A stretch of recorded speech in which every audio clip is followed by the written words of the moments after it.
ভারতের ছাত্র ফেডারেশন পূর্ব বর্ধমান জেলা কমিটির ডাকে 28শে জানুয়ারি জেলা শাসকের দপ্তর অভিযান করা হয়। স্কুল স্তর থেকে কলেজের স্তর অবধি প্রত্যেক ক্ষেত্রে ছাত্রছাত্রীরা নির্দিষ্ট কিছু সমস্যার মুখোমুখি হচ্ছে। স্কুলের বার্ষিক ফি সরকারি নিয়ম অনুযায়ী 240 টাকার বেশি নেওয়া যায় না, অথচ পূর্ব বর্ধমান জেলায় অধিকাংশ স্কুলে 240 টাকার অধিক ফি নেওয়া হচ্ছে এবং অনেক ক্ষেত্রে সঠিক রসিদ ছাড়াই অর্থ গ্রহণ করা হচ্ছে।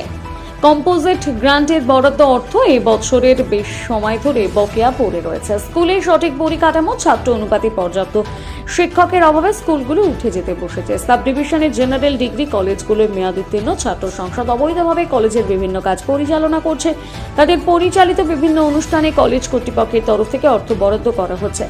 স্কুল বা কলেজ ক্যাম্পাস কোথাও জিএস ক্যাশলেস নেই, কার্যকরী স্যানিটারি ন্যাপকিনের ভেন্ডিং মেশিন নেই, এগুলো সহ আরও নানান সমস্যায় ছাত্রছাত্রীরা ভুক্তভোগী। ডিআই অফিসে স্কুলের ওপরে উল্লেখিত সমস্যা ও কলেজের সমস্যাগুলো নিয়ে ধারাবাহিকভাবে কলেজ কর্তৃপক্ষ বর্ধমান বিশ্ববিদ্যালয় কর্তৃপক্ষকে জানালেও আখেরে কোনো সমাধান হয়নি। তাই এবার পূর্ব বর্ধমান সর্বোচ্চ আধিকারিক জেলা শাসকের কাছে এসএফআই এর পক্ষ থেকে স্মারকলিপি প্রদান।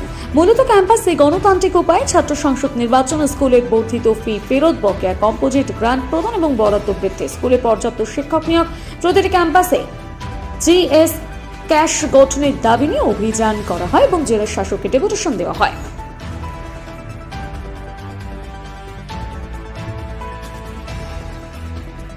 এসএফআইকে আটকানোটা প্রশাসনের ঐতিহ্য, ফলে ব্যারিকেডটা ভেঙে এসএফআইকে এগোতে হবে, এটাই খুব স্বাভাবিক। আজকে আমরা গোটা জেলার স্কুল, কলেজ, বিশ্ববিদ্যালয়ের একাধিক সমস্যা, সে সমস্ত সমস্যা স্কুলগুলোতে 240 টাকার বেশি ফি নেওয়া হচ্ছে।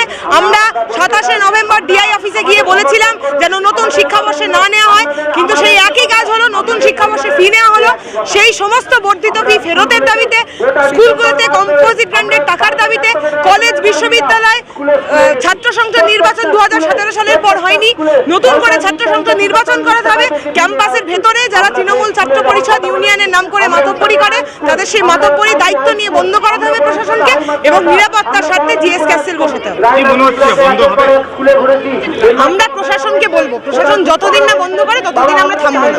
প্রশাসন কম সংখ্যক হলে, আপনারা কি মিছিলটা দেখেননি? উষসী রায়চৌধুরী। হ্যাঁ, অবশ্যই চলবে। আমরা তো যে আজকে ডেপুটেশন দিতে এসেছি, তার আগে আমরা গোটা জেলা জুড়ে আন্দোলনের একটা লেয়ার তুলে এসেছি। আমরা এসডিওর কাছে ডেপুটেশন দিয়েছি কালনা এবং কাটোয়ায়। আমরা এর আগে স্কুলের জন্য ডেপুটেশন দিয়েছি, বর্ধমান বিশ্ববিদ্যালয়ের কাছে ডেপুটেশন দিয়েছি। ফলে আমাদের আন্দোলনটা ধারাবাহিক, যার সলিউশন হবে না তার জন্য আন্দোলনটা আরো দীর্ঘতর।